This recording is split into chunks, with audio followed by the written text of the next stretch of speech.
That's it, chaps. Nearly there. Almost. Once more. That's it. Got her. Oh, are you all right, Marina? Yep. Easy. Yeah, we've got you.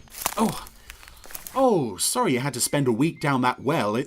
What's that? Oh, you brought the randomiser back up with you. Oh, good girl. What? There's somebody else following you up the rope? Two someones. Stay right where you are. Oh no, it's the invaders. In colour. If you move, we shall kill you. Oh no, not the invaders. They're really, really scary, you know, and their plans always succeed brilliantly. What is it this time, Mr. Invader? Taking over the world, I suppose? Indeed. They will never expect an invasion from beneath the ground. Of course not. No, it's a very good plan. Since we're your captives, shouldn't we maybe put our hands up? Okay. Right, okay. Davidson, Clark, do as the nice man with the gun says. It's gone! Oh, it'll mean you letting go of the rope, of course. They don't get any better, do they? Well, Marina, now that we've saved the world once again, I think it's time we... Oh, you've already made the selection on the randomiser today, have you? Right, well, let's see what we've got. Oh, okay. Well, it's an episode of Fireball XL5 set somewhere where these two probably belong. Although I'm not going to go back down the well to fish them out again. Here's Space Pen.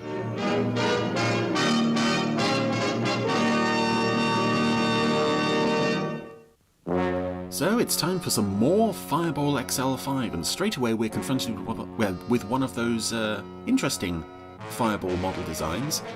What basically looks like a plane with some rockets attached to it. There she is, Kamachi. Oi. Great. And a couple of ne'er-do-wells piloting the thing. As a pilot, you'd make a great plumber. We're closing fast. I don't get it. Space City must have picked us up. As a pilot, you'd make a great plumber. I need that explained to me. And actually, this is an episode that I had on video as a kid. This was on Volume 4 of the Fireball XL5 video range from ITC Home Video. It was my first exposure to the series, that tape, and I really regret getting rid of that tape because I watched it to death. Yes, sir, but no buts about it. I'm probably one of those,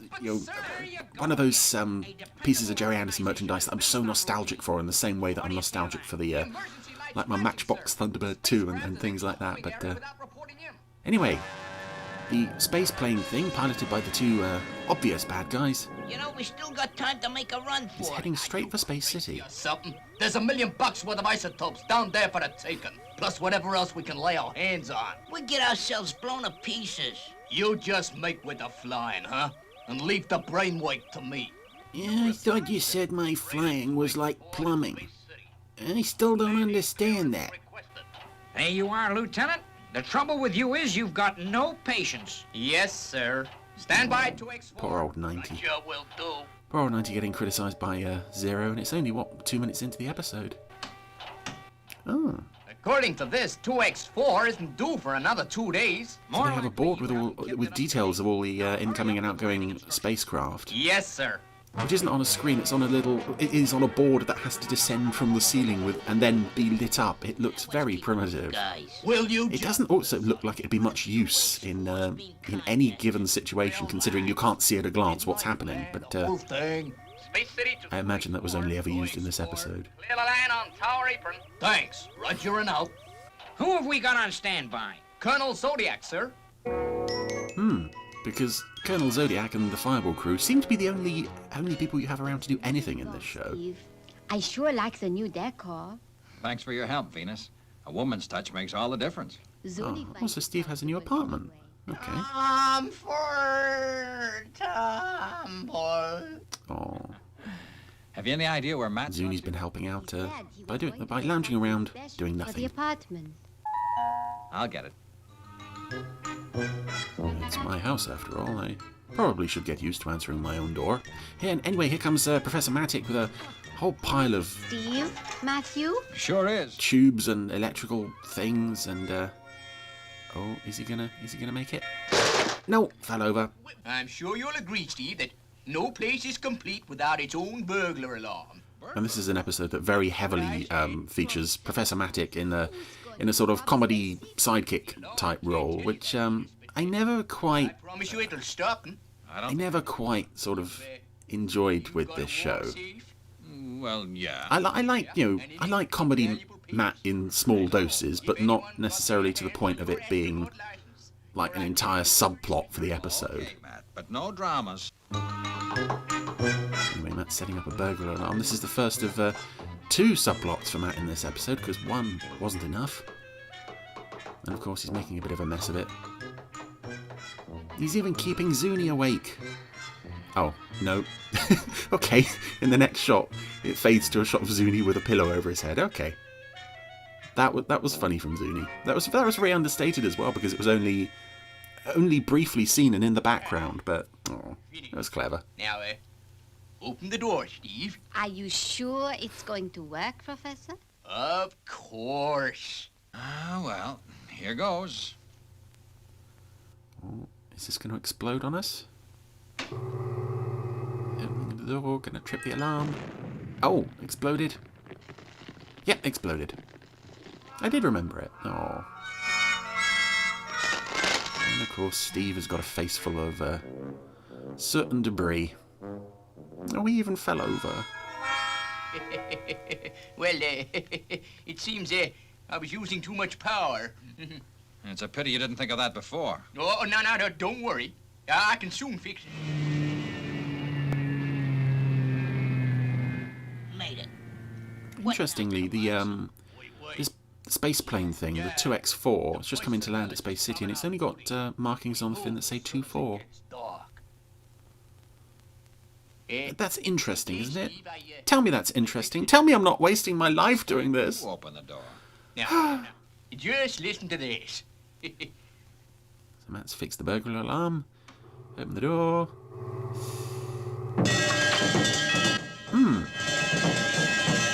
It works! Listen! It works! Oh, he's jumping up and down with excitement. He's so happy. Turn it off! Yeah. Now, that's something I didn't work out. Oh, poor old Zuni. He just wanted a nap. He's got the cushion back over his head again, though. Oh. I'm trying to, but what can I do with all this noise? I might have guessed what's going on. Zuni's had enough. Oh, okay. Well done, Zuni. The professor sure gets So he just ripped out some cable, and that was all it needed. Okay, Zuni solved a problem. Zuni was useful for once. World Space Patrol headquarters, not a circus. Mark it in the calendar. Steve, I'll have it in working order by tonight. I don't care what you do with it, Matt. I wish I'd never seen it. So on the surface, that would seem to be a bit of a time filler. However, as we pan across Space City at night, we see that our 2 friends from the space plane... And by the way, this is a lovely pan across Space City, actually. Yep, the music is telling us that the plane is very sinister. Let's make a move. Everybody will be asleep by now. Yeah, I'll get the tools. Because as we all know, people in military bases all go to sleep at the same time, leaving the control room completely unguarded. Well, apparently that's the case. Even the control tower is totally empty.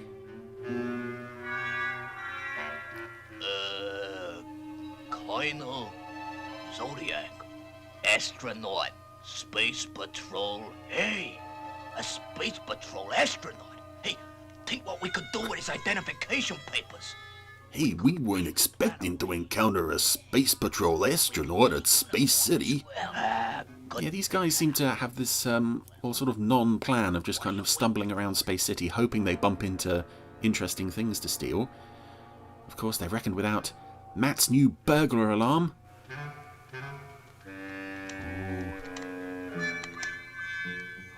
Once we fix the lock. Hurry, Al. She's ready to open. Just push. Hey, Al. Do you reckon they have an alarm? Nah, only on the main doors to the building, that's all.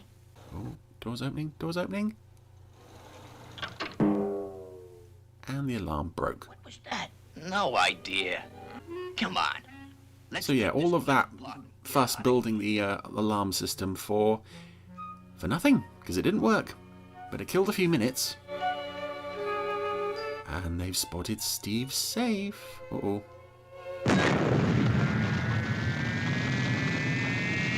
a busy night's work. Well, presumably they've helped themselves to, what was it they wanted?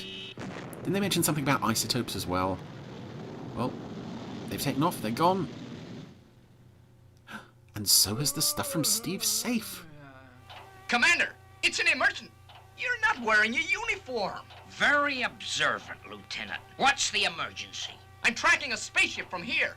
It's heading for the planet Conva. The prison planet. The space pen, so that's it. My identification papers have been stolen, Commander. And my uniform. But that's not half of it. The isotope store was raided. They cleaned the place out. Why didn't they steal Steve's uniform as well as his papers while they were in his house? Why did they... Fireball's ready. We could get after them.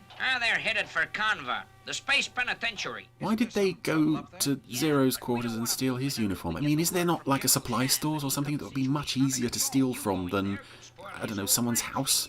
Well, there is one thing we could do. Well, let's hear it. Well, with Fireball ready to go, you could let us take off. It's a brilliant plan, Steve. I'll let you take off. Yep, Fireball is now underway. This gorgeous Fireball launch sequence. And I can, ignore that shadow of the smoke plume. Space Patrol units. Top priority call. Dangerous criminals have stolen Fireball XL5. Intercept and destroy. Intercept and destroy. Oh, so that's the plan. Make Fireball look like it's been hijacked by criminals. And of course, this episode we're now heading towards Conva. Better known as the Space Pen, Venus. Yeah, better known as the Space Pen. And this is one of the rare planets in the Fireball universe that actually... I don't think it appears again, but it is mentioned. Doing well, I hope we can contact this General Shan. More than once. Monkey to gang leader. I think it was mentioned in Convict in Space, which was either the episode made immediately before or after this one. On that Fireball tape I mentioned, it was immediately before this one. Film in the movie library. He's been playing the part ever since. Steve, the gravity on Conva is so low. Anyway, in the second of our two Professor Matic comedy subplots for this episode, he has decided to dress and talk like a gangster. All right, Muggsy. Going in now. Because, it's not a serious situation or anything, it's just some criminals have stolen some vitally important paperwork and radioactive isotopes, and oh, by the way, there's been a prison riot overthrow thing on this planet Conva. The prisoners have taken over, and it's all good for comedy capers. Gravity will simply be able to float down. At least we don't need oxygen pills. There's plenty of air to breathe. Did we think to check that before we stepped out? Because if we didn't, we really should have. Oh. Get your hands up. Want to play it tough, eh? Think you're smart? Shut up. Okay, Al. Check the number. Yeah, it's XL5, all right. Hey. Well, you had to walk. You had to walk up to XL5 and then turn round. Why are you? It's right there. Why did you have to get him to check it? That's a good one, Al. Yeah. Anyway, the XL5 crew have just randomly bumped into the two criminals who stole all their stuff. Gotta make sure. The boss wants to see you first. Oh, the boss. Get going. Who could this be? And some more comedy antics. As Matt can't hang on the lower gravity. Everyone else is coping fine with it, but not Matt. And as I say, I think one lot of comedy Matt would have been fine, but two was pushing it just a bit. Anyway, we're now at the space pen itself, which has been taken over by the inmates. Where we keep the loot. I thought we were going to see the president. He lives here with his wife. He can't bear to be parted from the stuff. Is this where all the loot's kept? Yeah, but don't get no fancy ideas. I wasn't. Just thinking you'll need a bigger place than this when me and my gang get started. Well, Steve's enjoying playing the sort of gangster here. And treat the boss and his lady with respect. They're bigger crooks than all of us put together. Sure Ooh. they are. Boss and his wife, they sound very important. Who could they be? Go and find the boss, Al. I'll watch them. Just look at all this stuff, Steve. It must be worth millions and millions of dollars. We'll have to try and get it back, but how? There's the commander's uniform. And my astronaut papers. Hey! Yeah, the commander's uniform and the astronaut papers, they don't seem as valuable as all the other jewels and treasures that are there. Space spy. Get those hands up. Now, what goes on? Uh-oh. They're not criminals, Kamarzi. This is Colonel Steve Zodiac of the Space Patrol. Yep, so the boss and his wife were Boris and Griselda Space Spy, who had appeared in... Deal with them. Show them what happened. I'm not sure what number this episode was broadcast in, but I think this is the final They're honest. appearance of theirs in production order. Courageous, too. Disgusting. Out of, Get them yeah, out. they'd previously appeared in Flying Zodiac, Spy in Space, and Convict in Space, so they were well known to the XL5 crew by this point, which means that their plan of pretending they were criminals Get out of this somehow. I wish I could. was never going to work. Nothing could be worse than this. And of course, this is our first encounter with Boris and Griselda, or any of the recurring XL5 enemies on the randomizer. Colonel Zodiac of the Space Patrol coming here. You old toot. Can't you see it's the best So they're thing very, happened? I'm not sure what to make of Boris and Griselda, because they are just basically... They're just humans, I think. I think they're meant to be just humans. They're very, very ugly. With all this Very naughty. lovely loot. And, yeah. That's about all you can say for them, really. Nothing can save you now, Colonel Zodiac. And it's interesting that as well as Boris and Griselda only making 4 appearances in XL5, I think the Subterrane's only made 4 appearances as well. So there was potentially room to do more with Boris and Griselda and the Subterranes, or even to create a few new recurring enemies for the XL5 crew, who have now been locked in a room, strapped to beds. With this low gravity, we'll clear the place in no time. Stop blabbing. We haven't got all day. And Boris and Griselda are clearing out their loot and making a run for it, because I guess they think the World Space Patrol is going to come after them or something. Although our heroes aren't in any position to do anything at the moment. Now steady, Venus. Don't give up hope. Okay, Al. Now. Oh, turn the valve thingy, and in comes... Listen, can you hear anything? Sounds like water. Yeah, I guess they're going to flood this place. And we'll just drown. Oh, Steve.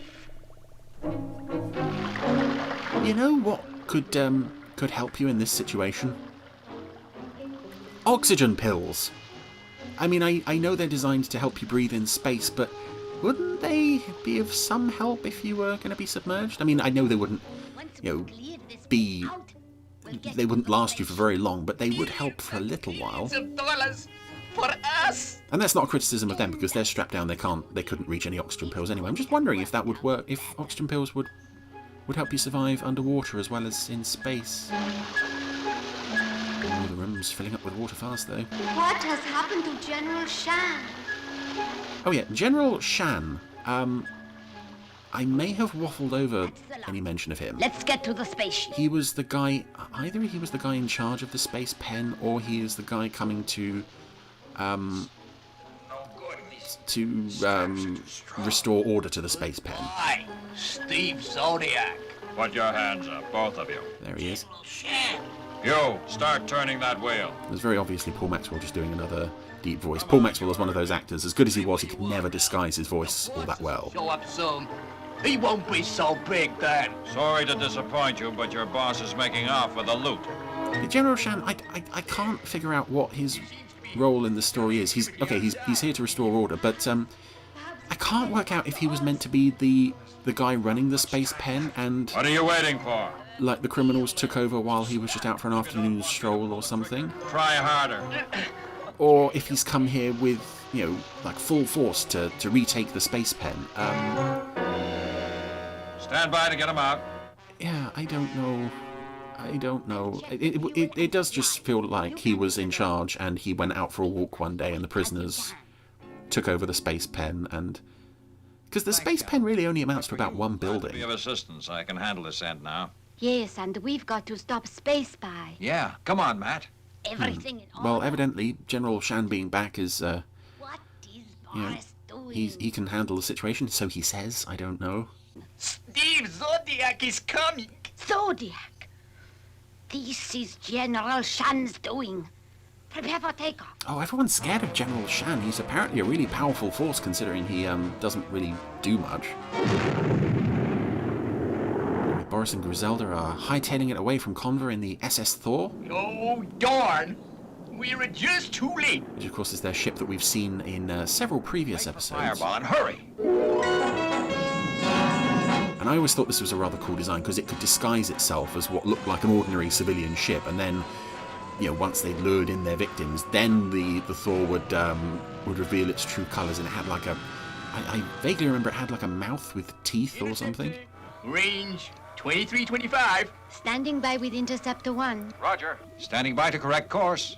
And I am correct in referring to the SS Thor in the past tense because, unfortunately, this is its regrettable demise. Fire one.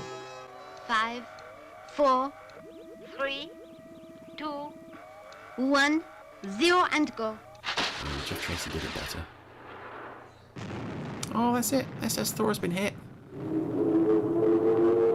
Falling back towards the planet and... gone. Of course, Boris and Griselda have survived.